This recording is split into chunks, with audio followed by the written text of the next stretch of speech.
At 7:50 a.m., the R.B. Grover Shoe Factory was a thriving four-story monument to American industry. 5 seconds later, it was a smoking crater. The most terrifying part? The man in charge, David Rockwell, did everything right. He had actually lowered the pressure to keep his workers safe. He didn't know that inside the boiler's steel skin, a microscopic, invisible crack had been growing for 14 years, a flaw that no inspector in 1905 was physically able to see. Why did a machine that was running beautifully suddenly turn into a high-pressure bomb, killing 58 people before they could even take off their coats? Today we're uncovering the tragedy of the lap joint, the engineering secret that was paid for in blood, and why your life today is safer because of what happened in those 12 minutes of fire. Brockton, Massachusetts, March 20th, 1905. The morning shift at R.B. Grover was still arriving. First steps on the staircase, first voices in the corridor, the smell of machine oil and leather dust that never left the building, even on Sundays. Most of the 58 people who would be dead within the hour had not yet reached their stations. The first sound was not an explosion. It was a crack, short, metallic, the sound of a bolt failing under load. Then a fraction of a second of silence. Then the pressure wave passed through the wooden walls, the floor joists, and the bodies of everyone inside simultaneously. The boiler, a horizontal cylinder 17 feet long, built in 1890, running that morning at 80 pounds per square inch, deliberately below its rated 90, became a projectile. It punched through the boiler house wall and drove through the structure. The four-story wooden building at the corner of Main and Kelmar Street did not fall outward. It folded, floor by floor, top down, like a stack of pancakes collapsing under its own weight. Those near the exits survived. Those on the upper floors, mid-staircase at the moment of impact, did not. What happened next was worse than the explosion itself. Stored directly behind the boiler room wall, in a wooden shed that appeared on city property filings as a utility outbuilding, were drums of naphtha and gasoline used in leather processing. The first explosion opened the fire. The naphtha turned it into something that could melt iron. Firefighters arrived within 7 minutes. They had 12 minutes to extract survivors before the fire made rescue physically impossible. By 10:30, the building was gone. By noon, the recovery of bodies had begun. 18 of the 58 would never be identified. Their names on the monument at Melrose Cemetery read simply, Unknown. Brockton, early March 1905. The management office of R.B. Grover. The decision looked reasonable from every angle. The newer boiler, installed just 2 years prior, needed scheduled maintenance after a hard winter of continuous operation. While it stood idle, the factory still needed heat and power. The backup boiler, built in 1890 and kept in reserve for several months, would carry the load, a temporary measure, a sensible one. The listener who hears 14-year-old machine immediately pictures rust, neglect, deferred maintenance. But the 1890 boiler had been regularly serviced and annually inspected by the Hartford Steam Boiler Inspection and Insurance Company, one of the most established technical inspection operators in the United States, whose certified engineers examine thousands of boilers across New England every year. The last inspection, December 1904, produced a clear finding: satisfactory condition. The inspector was not wrong. He examined what was visible. He tapped the seams. He checked the safety valve and pressure fittings. He did everything his protocol required. The crack was not visible. It was not accessible. It was not, by the standards of 1905, inspectable at all. The boiler's construction used what the industry called a lap joint, 2 layers of steel plate overlapping and fastened by rows of rivets. Standard technology for the 1880s and 1890s.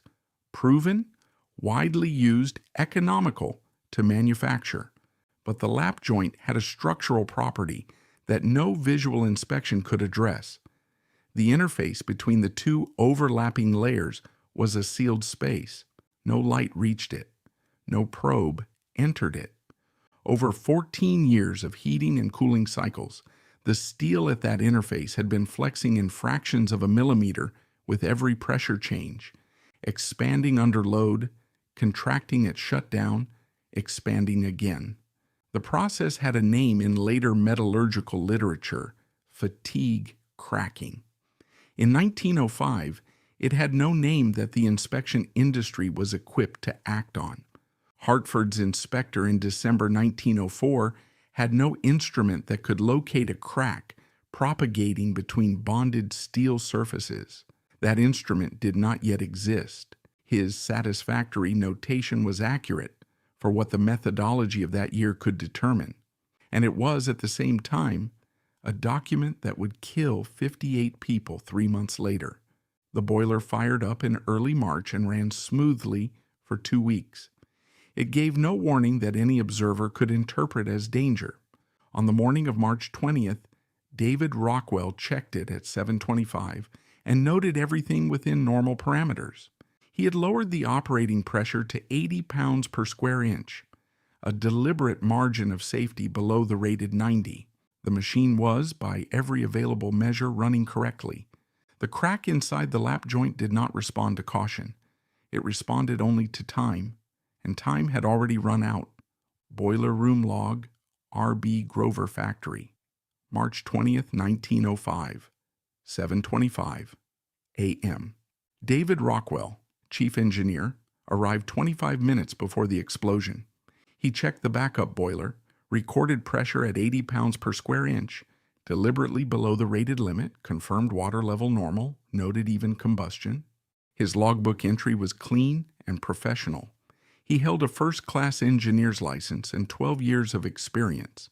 He did everything the job required.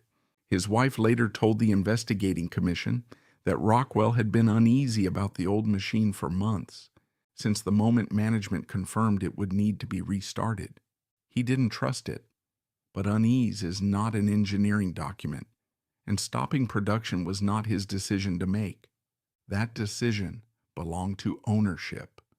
Rockwell's authority extended to how the machine ran, not to whether it ran, so he lowered the pressure, warmed the boiler slowly to avoid thermal shock at the joints, and recorded a machine that was, by 7:25, performing without fault. 25 minutes later, he was dead. His name appeared in the first newspaper tallies as among the injured. It was corrected in later editions. His body was recovered from the center of the boiler room. Brockton in 1905 was the shoe capital of America. Some accounts placed it as the largest shoe-producing city in the world. Dozens of factories operated across the city. Hundreds of workers turned out for 10 to 12-hour shifts, 6 days a week in buildings with poor ventilation and wooden frames. The leather dust settled in the lungs. The adhesives and solvents used in finishing produced chronic headaches that nobody called an occupational condition, because in 1905, that category did not exist in Massachusetts labor law.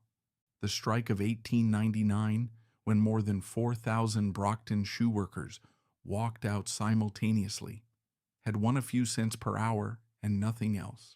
Most of the people who came through R.B. Grover's gates on the morning of March 20th did so not because they felt safe, but because the alternative paid nothing.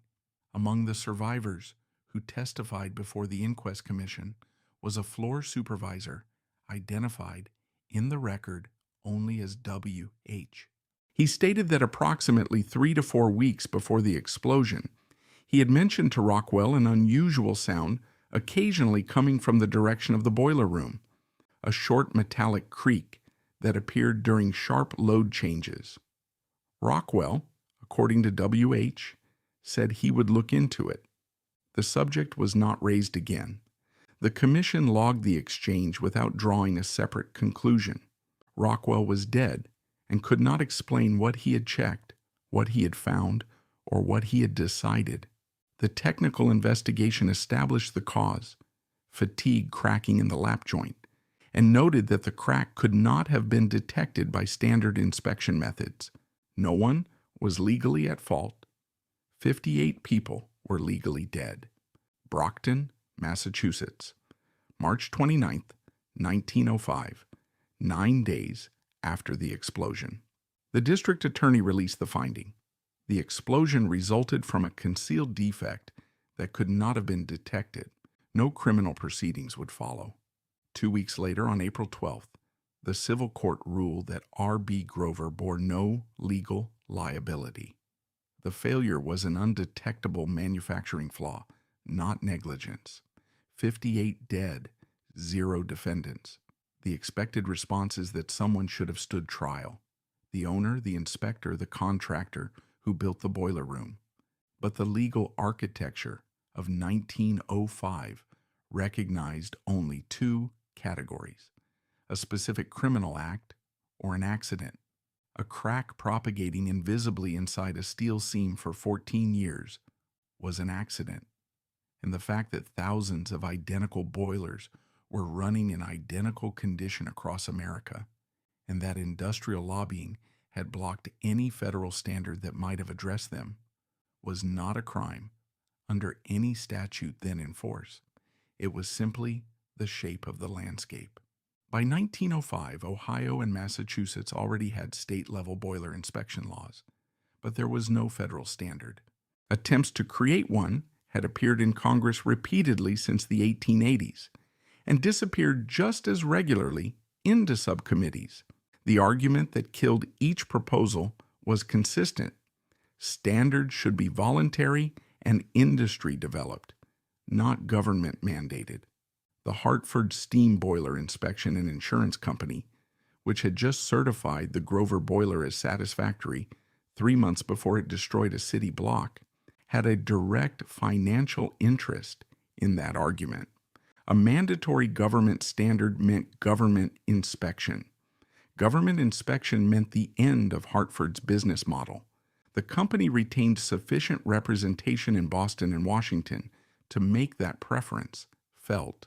In 1893, a group of engineers from the American Society of Mechanical Engineers had submitted a proposal to the Massachusetts legislature for mandatory construction and inspection standards, minimum plate thickness, pressure testing at loads exceeding working pressure, documented inspection intervals. It passed a first reading and died in committee. 12 years later, the boiler that proposal would have governed exploded on Main Street. Robbins Grover, the factory owner, did not appear publicly in the first days after the disaster. The company's first statement came from its attorney. The factory was insured, the investigation was proceeding, the company was cooperating.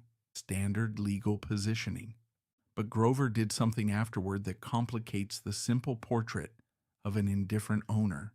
He spent years personally raising funds for the Brockton Relief Fund, which eventually collected $105,000 for victims' families. He was legally free. He raised money voluntarily. Both facts are true simultaneously, and neither cancels the other. The Boot and Shoe Workers Union did not wait for any court. The month after the April ruling, it voted to increase member contributions to its own insurance fund, not by mandate, by member decision. The logic was plain and required no spokesperson to articulate. If the court says the company doesn't pay, then we pay for ourselves. Lynn, Massachusetts, December 6, 1906, the P.J. Harney Shoe Company, another boiler. Less than 2 years had passed since Brockton. The boiler at Harney's Lynn factory failed in mid-shift, killing several workers and demolishing the building's lower structure. Technical cause: a construction defect in a lap joint seam. The crack had been invisible to the last inspection. The inspectors had used the same methods, the same protocols, the same instruments that Hartford's engineers had used in Brockton 14 months earlier. One explosion was a tragedy. 2 explosions with the same root cause in the same industry, in the same state within 21 months, that was a pattern. And patterns, when they appear in newspaper front pages rather than engineering journals, have a different effect on legislators than any technical proposal submitted through proper channels. The engineers of ASME had been submitting proper proposals for 20 years. It had produced nothing. 2 burning shoe factories in Massachusetts produced within 14 months what 2 decades of testimony had not. In 1907, the Massachusetts legislature passed the first mandatory statutory boiler construction code in the United States built on ASME engineering standards. The new code required minimum steel plate thickness, mandatory hydraulic testing of new boilers at 1.5 to twice working pressure, and prohibited new lap joint installations without reinforced seam specifications. The industrial associations that had blocked every previous proposal did not prevail this time. 2 explosions had made the public posture of opposing safety standards untenable, even by the standards of 1907. Defending the right to run uninspected equipment was too exposed a position to hold. Hartford Steam Boiler Inspection, an insurance company, publicly supported the new law. That decision was not altruistic. A mandatory code meant inspection was now a legal requirement rather than a market service. Hartford adapted, retained its market as an accredited inspection body under state authority, and continued operating. The business model survived, updated, but intact. In 1911, ASME formed a special committee to develop a national boiler code. The effort was led by Colonel E.D. Meyer, who had spent years arguing for unified standards and knew every counter-argument by memory. The first edition of the ASME Boiler and Pressure Vessel Code was published in 1915, 114 pages, bound in a volume 5 inches by 8. Every technical requirement in that document stood on the foundation of a specific prior failure. The Brockton and Lynn explosions were among the documented precedents. That 114-page book is now 28 volumes and over 16,000 pages. Every industrial boiler, every pressure vessel, every nuclear reactor in the United States is built to standards that trace directly to it. And that book traces directly to 2 burning buildings in Massachusetts, and to the particular silence of committees that had received the same proposal in 1893 and set it aside. Here is part 6 of 6, approximately 2,500 characters. Melrose Cemetery, Brockton, Massachusetts, April 1905. The stone reads, "In memory of the unknown victims of the Grover factory disaster, March 20th, 1905. 18 names that no one could recover, not because no one tried, but because the naphtha fire on the upper floors had burned long enough and hot enough to make identification impossible. Some of those 18 almost certainly had families in Brockton or a neighboring town.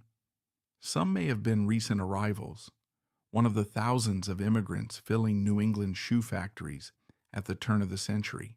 No one knows for certain whether any of them had worked at R.B. Grover before that morning, or whether March 20th was their first day.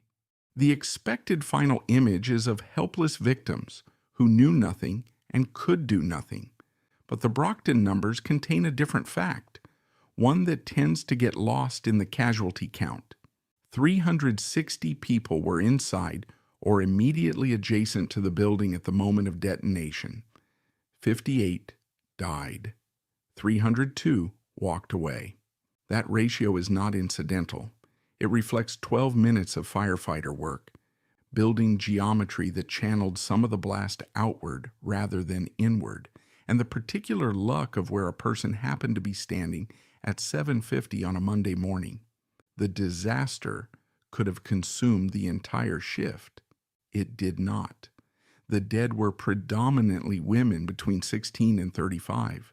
Shoe production in Brockton relied heavily on female labor for stitching and finishing operations. The least automated stages concentrated on the upper floors where mortality was highest. Several pairs of sisters died on the same morning, which was unremarkable for the era. Families that needed multiple incomes often placed 2 or 3 members in the same factory. The Boot and Shoe Workers Union paid fixed death benefits from its insurance fund, amounts set before the disaster, without provision for households that lost their only earner in a single event. The survivors, for the most part, lived long. Local chroniclers noted decades later that many who escaped the building that morning reached their 80s and 90s. Whether that reflects the selection of the physically strongest or simply the ordinary distribution of long lives, the records don't resolve. None of them left public memoirs.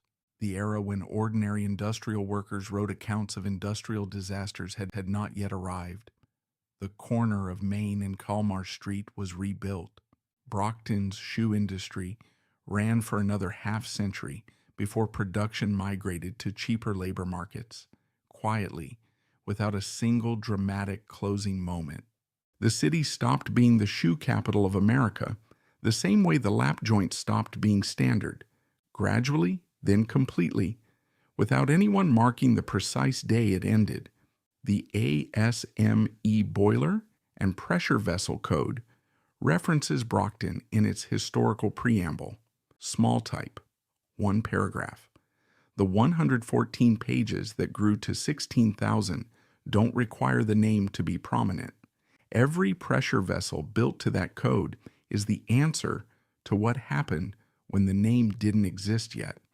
The stone at Melrose Cemetery still stands. The 18 are still unknown. The grass around it is maintained by people who were born after everyone who remembered that morning was already gone.